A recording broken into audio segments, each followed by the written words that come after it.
Hello, everyone. I'm Holly Hammond with VSAC, and I'm excited to present to you today on scholarships. And it's very helpful to have um, you all putting things in the chat. It's nice to know who's here.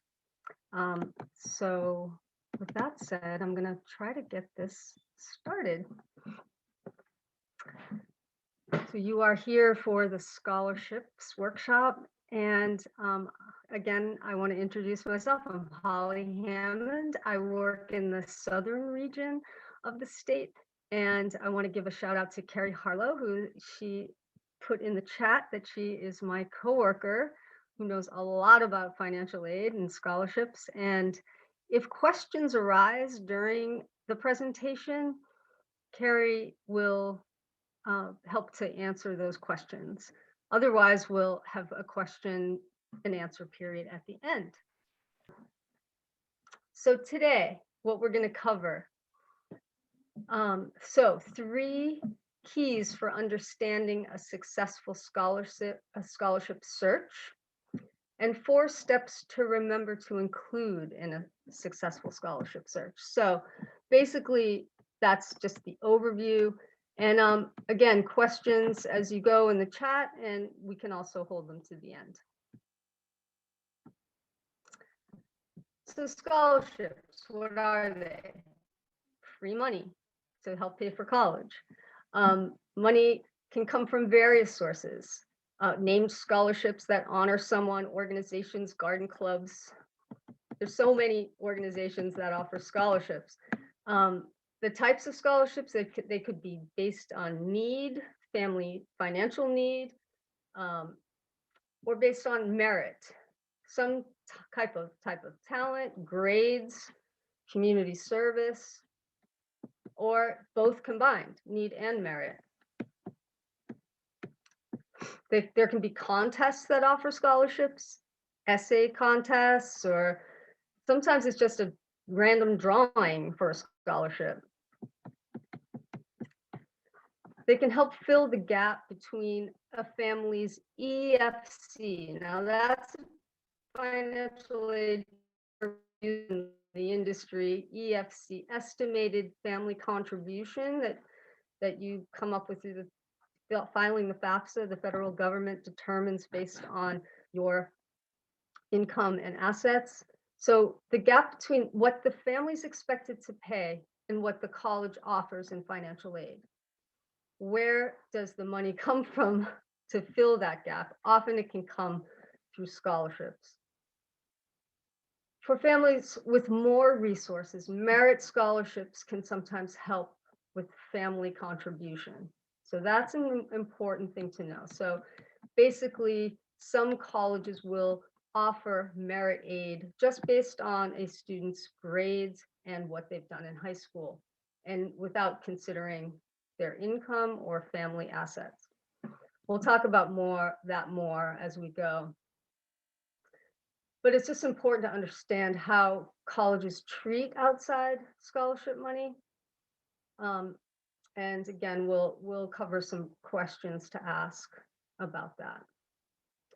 And I think another thing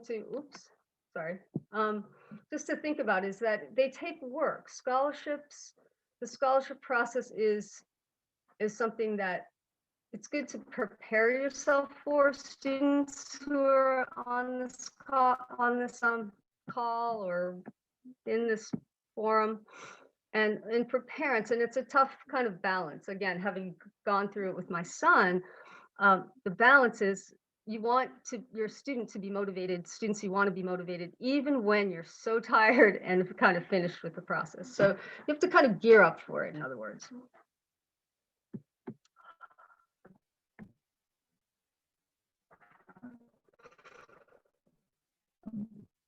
Okay, so we're gonna talk about scholarships and the types. So now I just want to go through some of the myths about scholarships. A lot of people we've heard say, "Oh, I'm not going to apply for scholarships because I won't get any scholarships." And why do they say they might not get scholarships? Because of all these things you see on the screen. My grades aren't good enough. my parents make too much money, I'm not athletic, I haven't chosen a major, I don't even know what I want to study. So those might be some reasons that a student may not apply for scholarships. But we don't want you to believe these myths, because there are scholarships out there that will apply to your student. All students who want additional money should undertake a scholarship search. And you don't want to let these preconceived notions or myths stop you. Just cross them right out.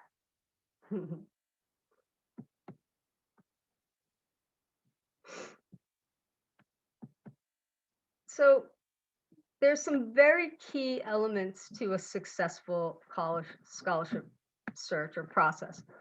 And the first one involves communication.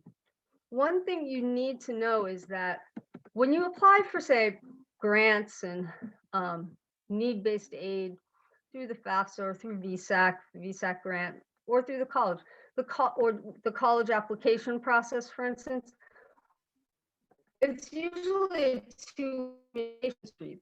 The college may say, oh, we're missing this, or you didn't submit that, or VSAC might say that if you apply for a grant, we didn't get your something requested from you to complete your application, we need that.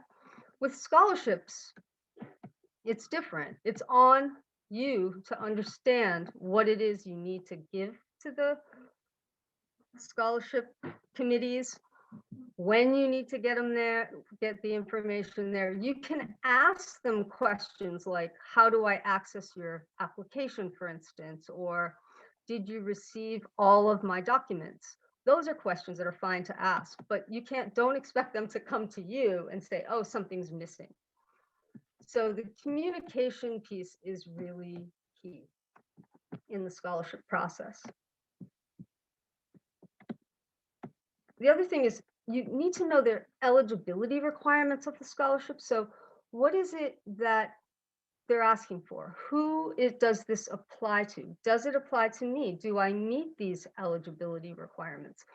So every scholarship will have a little description about who can apply. And you want to make sure, because if you're going to take time and do a scholarship search and process, the scholarship process, you want to know that you're eligible for it. And the closer you come to meeting all the eligibility requirements, the more likely you would be to get the scholarship. So you really want to spend time to review those eligibility requirements. The other thing to know is that scholarships are competitive. So that means many other people are applying for the scholarship. So you want to be the best applicant. You want to take time and do a good job. If they require an essay, you want that essay to be well written. You want somebody to look at it. You want to edit it. You want to make sure it speaks to what they're asking for.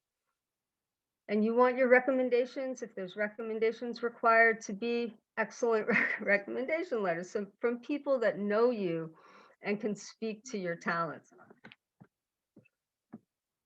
So those are the important pieces of a scholarship search, the most important 3 key pieces to a successful scholarship search.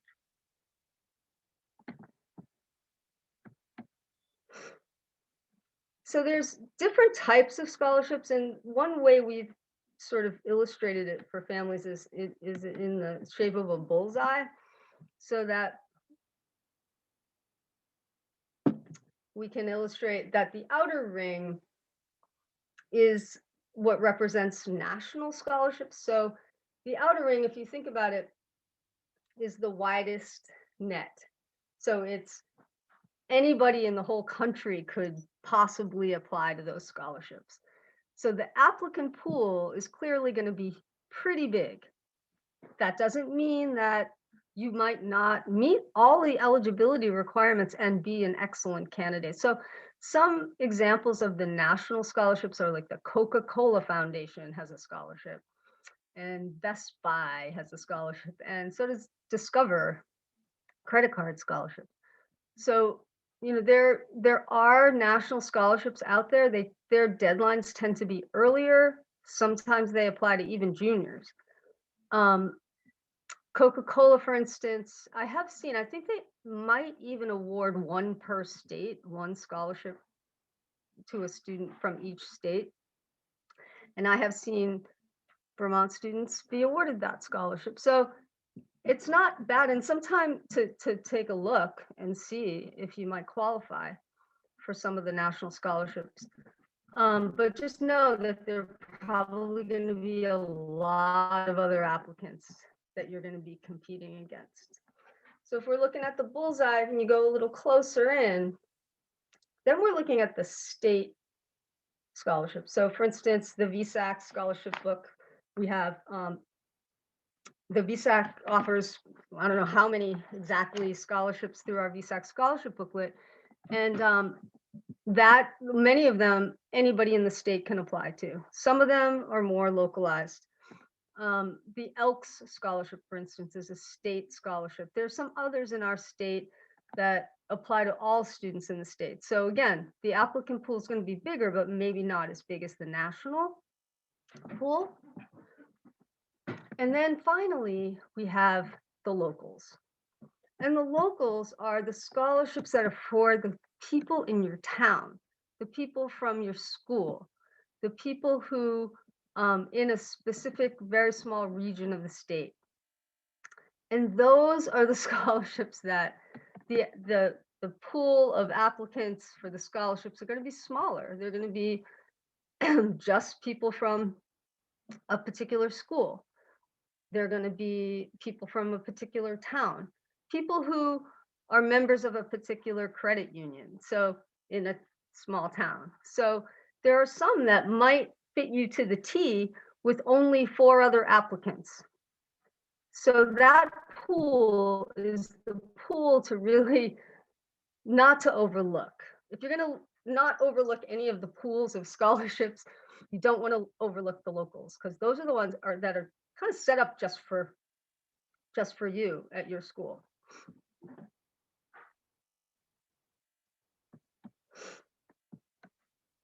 So the timeline, if we're going to look at when do you apply for scholarships, when is the best time to apply for scholarships? So really, the work the students do in high school is the thing that's going to pay off the most, doing hard work in high school. So basically that can start as soon as you start high school. But as far as like where to go to find scholarships, you could start that anytime, but junior year is really where you want to start to zero in. So you want to zero in junior year, beginning second semester. There may be some national scholarships that you could start to work on. Senior year, what you want to do is you want to connect with your counseling department as soon as you can, as soon as the year starts. Why do you want to connect with the counseling department? It's because most scholarships in most schools, there could be some exceptions, but come through the counseling office, the college, school counseling office. And they usually have some kind of system. Every system and every school is different around how they post the scholarships, where they post the scholarships, when the scholarships become due. They will know, they should be able to point you to the answers to those questions. And they're questions you want to start asking early in your senior year. So you can start to set yourself up for what your year is going to look like. So maybe there's 2 scholarships you're going to apply for in September and October, as well as filling out your college applications. But you want to know that as soon as you can. And then VSAC also, with our VSAC booklet, we have our own timelines for that, and we'll talk about that in a minute.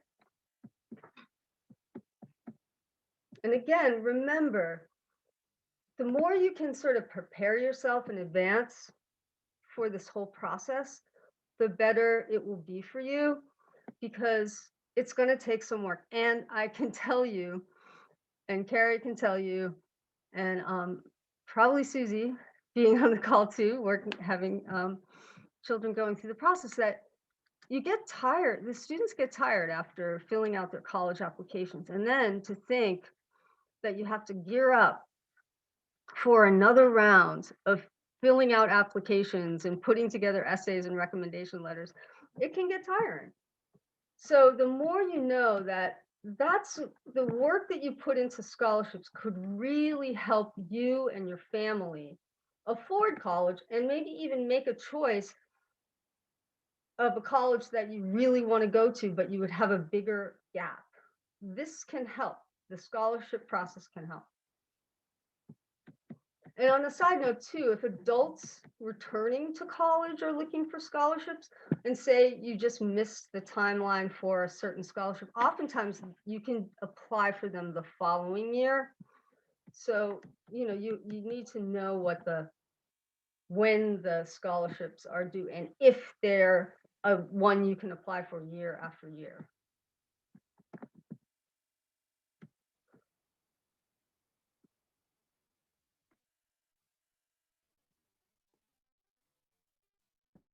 Okay, so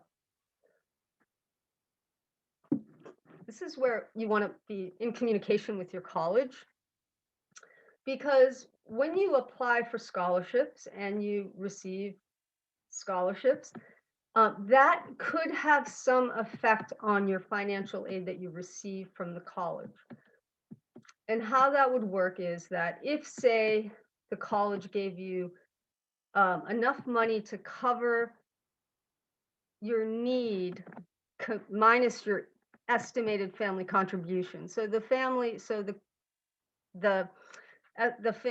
estimated family contribution for your family, say, is $20,000, and the college gives you almost all the money you need except for that $20,000. And you're thinking as a family that scholarships can help with that 20,000 that they think your family should be able to come up with based on your income, etc. You want to be able to know from that college that if you get outside scholarships, that can be put toward your estimated family contribution, and it can actually help you cut that down. So basically that it can add to the aid that you're getting and the free the gift aid that you're getting from the college.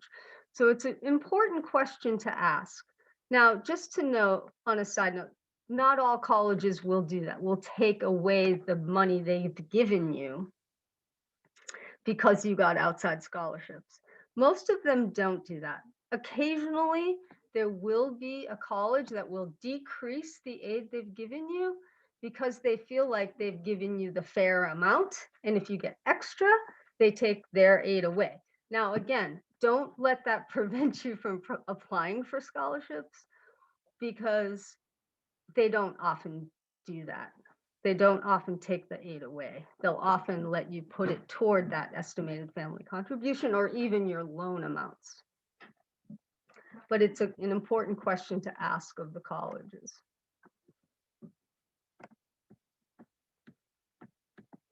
So yeah, and there's definitely colleges have their own abilities to give out money to students. Merit money or athletic scholarship money or money for students in the engineering department. So that might be a good question to ask colleges as well, directly to the college. Do you have scholarship programs? How do you award merit aid money? If my student gets merit aid, will you award it every year? And is there, say, a grade point average they need to maintain to keep that scholarship?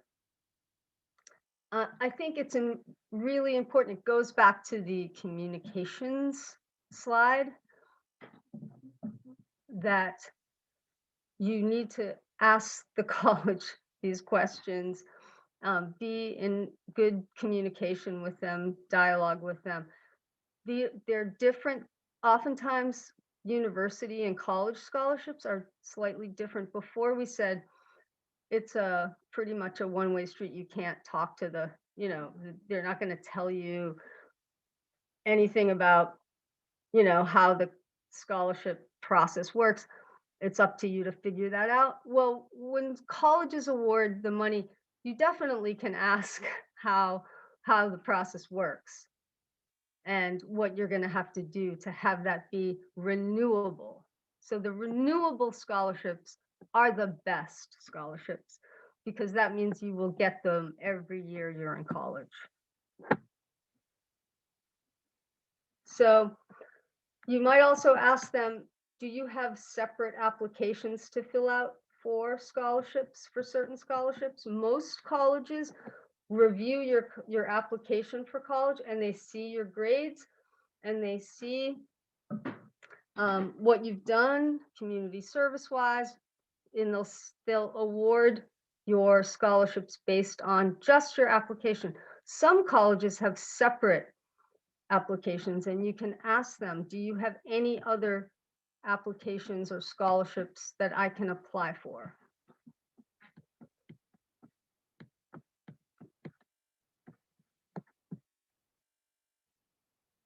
So the important questions here again are, how will outside scholarships affect my financial aid, and are my scholarships renewable? Those are probably the two most important questions.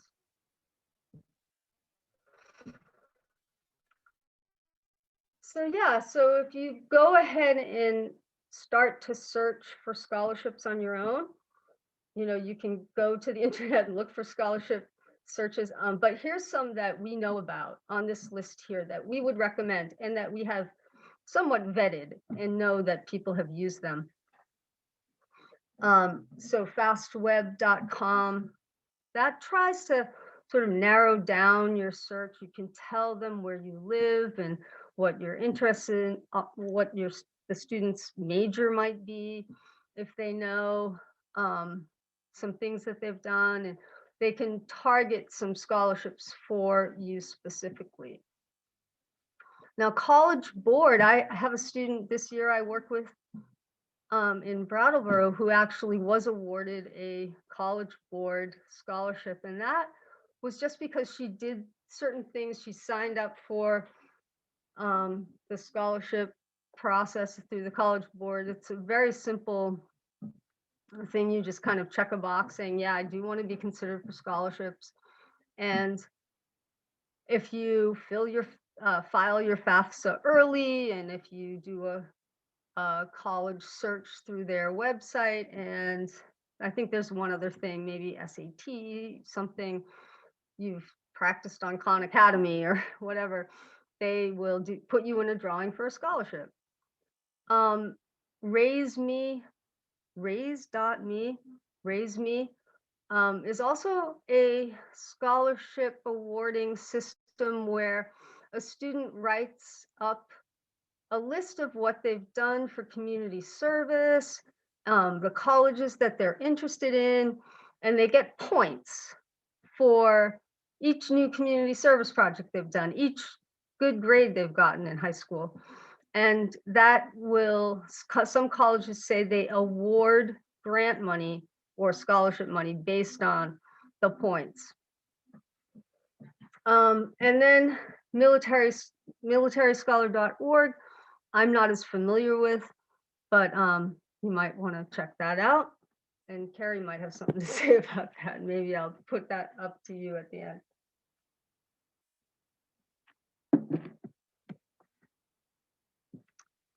And again, we want to put in a local sources of scholarship money. So again, for the local scholarship money, mostly you're going to find out through your high schools what the local scholarship options are. But other than that, sometimes town officials have information about scholarships. Sometimes parents, employers have certain scholarships that they award. Local community groups, Elks, Lions, Rotary, sometimes churches. Parents might be talking to other parents about friends who had students who graduated recently, grandkids graduated recently. have ideas about where they got scholarship money. So looking locally, you're focusing on smaller applicant pools, remember, fewer students competing against you for scholarship money, and this means your odds of winning the scholarship could be better. You're thinking about competing against, say, 25 people as opposed to nationally where it might be more like 10,000 people.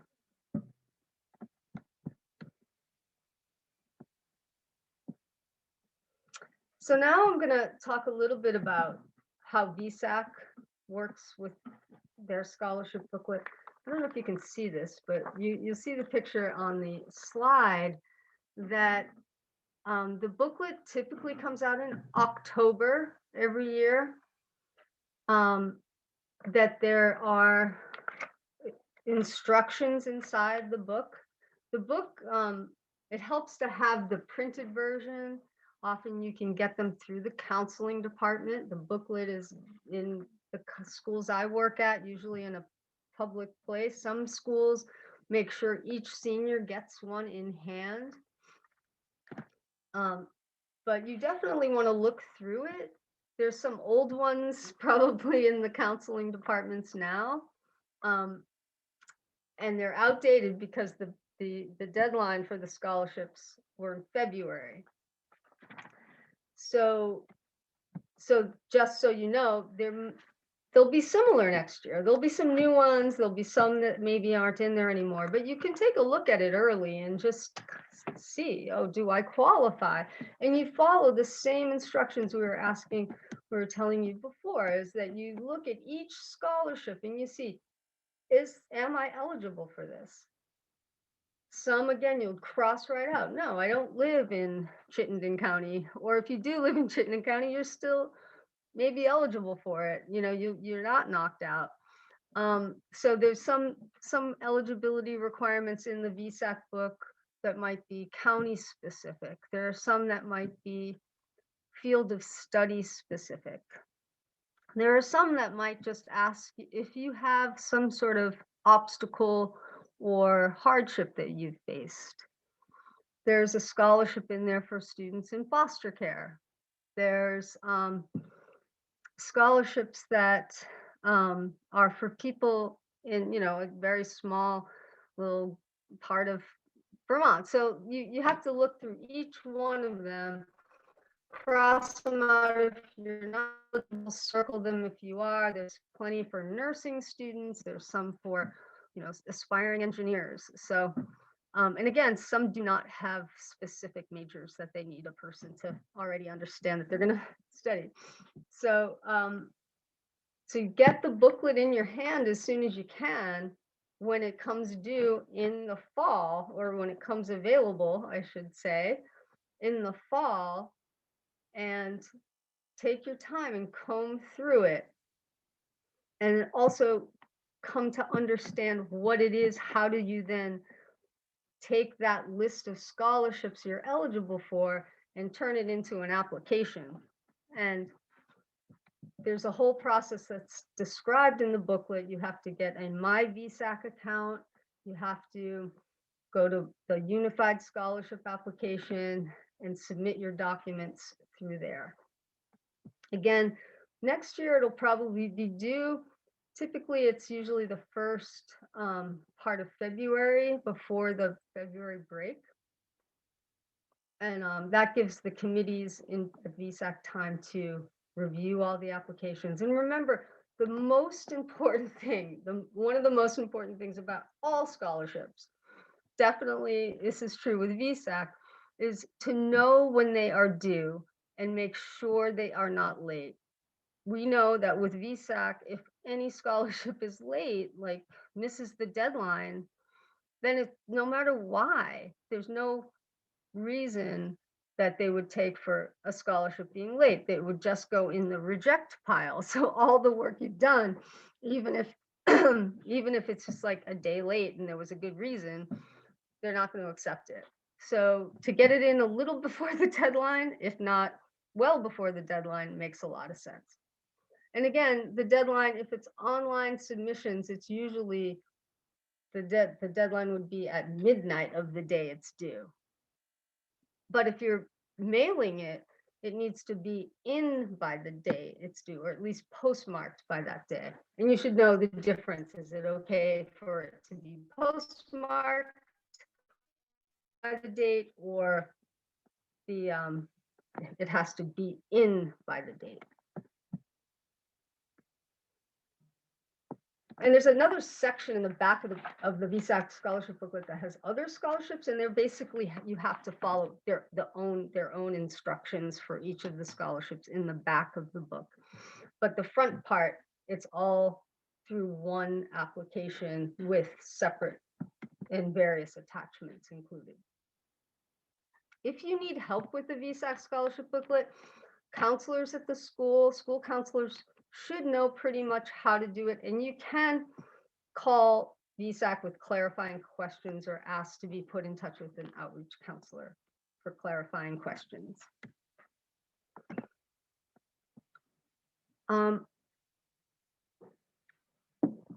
One thing too we want you to be aware of is that, we listed in a previous slide some scholarship companies or groups that are vetted, that are trusted, that we know are legit.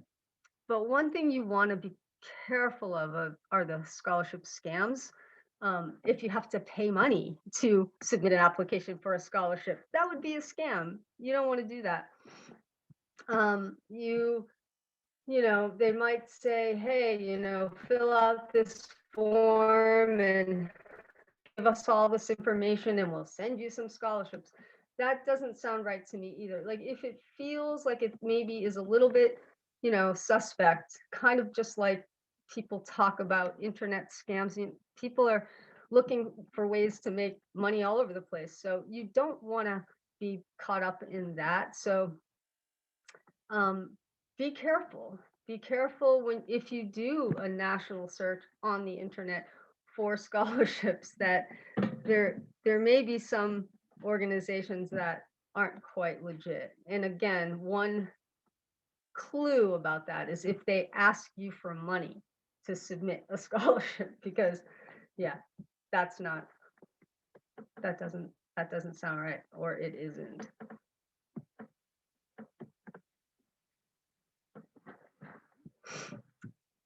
So let's go over the 4 simple steps to remember as you embark on a scholarship search. You want to identify all the scholarships for which you are eligible to apply. The harder, I've seen some students like turn every stone they possibly can to find the scholarships that will apply to them. And you have to read and follow the instructions, submit all required documents on time. And again, there's a deadline delivery or postmark deadline. You want to know what the difference is. And confirm receipt and completedness of documents. This is the last one. Your checklist, the last item on your checklist, don't forget to confirm. Did you get that? Did you get my documents? Did you get them all? And again, if you give yourself a little bit of time and don't wait to the very last minute, you will have time to confirm. But if it's past the date and they say, oh yeah, wait, no, we don't have everything, then it's not going to give you any time to get that remaining item in. So that's why you want to beat the deadline. Give it a day or two and then call to confirm everything is in, ensuring if something is missing, you still have time to get it in.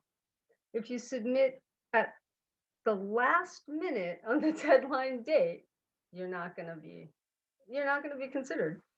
And again, part of that is remembering that you're competing against other people. And if other people got it in early, called to confirm they were missing something, they got their documents in, they're likely to go with that. that person. For VSAC scholarships, the unified scholarship application has to be submitted before any documents can be uploaded. And you do that through the VSAC website. You apply the night of the deadline. This gives you your high school no time to upload your documents. So this has happened at one of the high schools I work at, where somebody submitted all their documents online by midnight, and the school had to send a transcript, and they didn't know in time, so the transcript was late. So you need to be in communication with your school too, and make sure you give anybody, if you're asking anything of anybody, you must give them notice, especially when it comes to recommendation letters.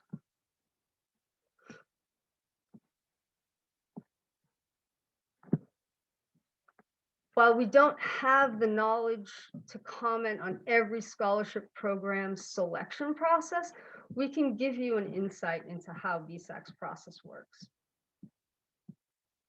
So VSAC scholarship selection criteria are typically listed in order of importance. For each criteria reduces applicant pool further, like a pyramid. So for example, an applicant pool starts with everyone who listed the school ID on his or her application. Approximately 50% of these candidates are either eligible or not complete, or do not complete all the required documents on or before the deadline. So basically, I'm not going to read. You can see that I'm reading my notes here, and I'm just going to get off script a little, and just say that yes, the process is that for each, the way that it's listed in the booklet, the things that they say that a person must have to apply for this particular scholarship is the order. They list them in order of importance. So basically, if they say academic achievement first is the thing they consider, that's the most important thing to them. Then they might say financial need second. Then they might say the applicant's essays and recommendation. All of those things are important, but the way they list it is kind of what's the most important thing.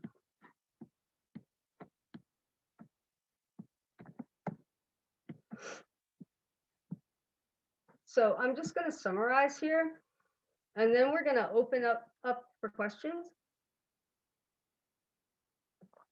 And I know, and forgive me, but I know that many of the things that I've said are repeated. But you want to remember that scholarships are competitive. So you want to be the best applicant.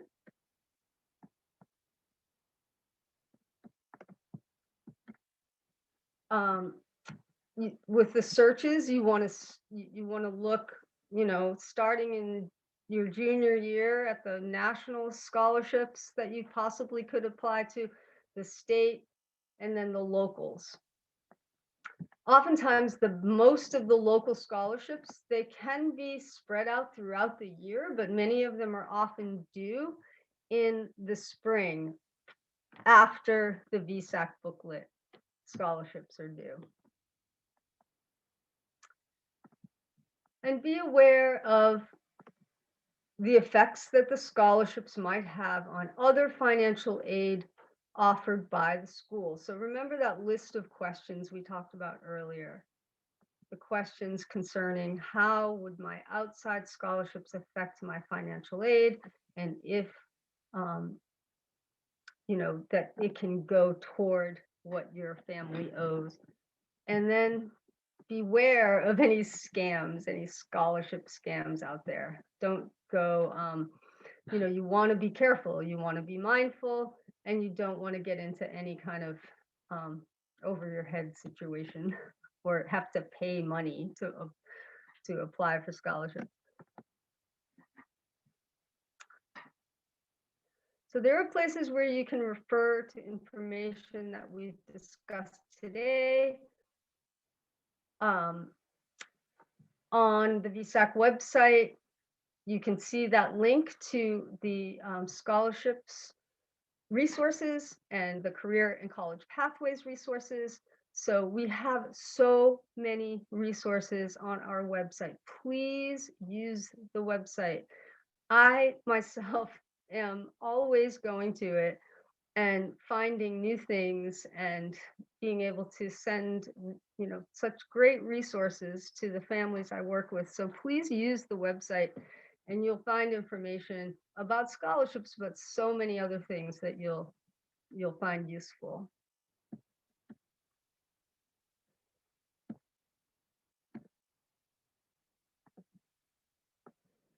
And here's the a handout too that we have that goes along with this workshop. So again, you're going to go to the website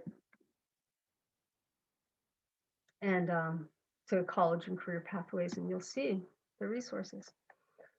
So that said, I am going to stop my share of my screen, and I am going to see if any questions have come up that we can talk about or answer. And maybe some have been answered as we've gone. So yeah, questions. We did have a question that was directly messaged to me that was asking if you could talk a little bit more about how scholarship notification happens and how will people know if they're awarded or not? So I'm not quite sure if that is in regard to VSAC scholarships or, but in general, what happens with notification is, again, like, how each scholarship is specific with their eligibility requirements. And, it's basically up to the donors. Most scholarships are, put together from donations from families or groups or organizations, and each group has its own way of rolling out their scholarship notification. So with VSAC, we do have a committee that's going to meet soon, actually, and review the scholarships from the VSAC booklet. And again, some of the donors through the booklet want us to notify students in certain ways, but we try to get information out to students. Students who've been awarded, we try to get it out in early May sometimes. But let me just say that a lot of scholarships aren't awarded until graduation, or schools like the local scholarships, often they're awarded at their awards nights, the senior awards nights, which happen oftentimes like the day before graduation or the week before graduation. So that just leaves people wondering, I think, well, how do I know if I have the money to put toward college or not? And so what happens is that people just have to see what the college has given them for financial aid. You understand your gap that's left over that your family has to come up with. And then you just know that any scholarship money you get is just going to chip away at that amount. That's the hope. And that you can, with the scholarship money, you can get the burden that might be on your family down to a more reasonable, manageable level. So you basically have to kind of go with what the colleges financial aid offers are, knowing that the scholarships that come in are just going to help get you, all the way there or closer there.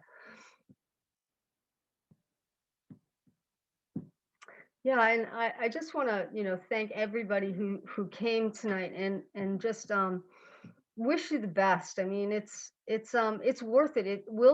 Can really pay off to embark on the scholarship process. It does take time, but again, for students, what I would recommend is, again, leaving yourself some time if you can, and asking for some help, asking for support through, if you don't understand something, or if you need somebody to try to help you find the resources that might work for you.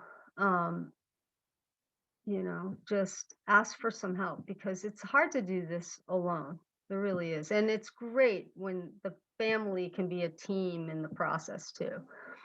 So, wish you all the best.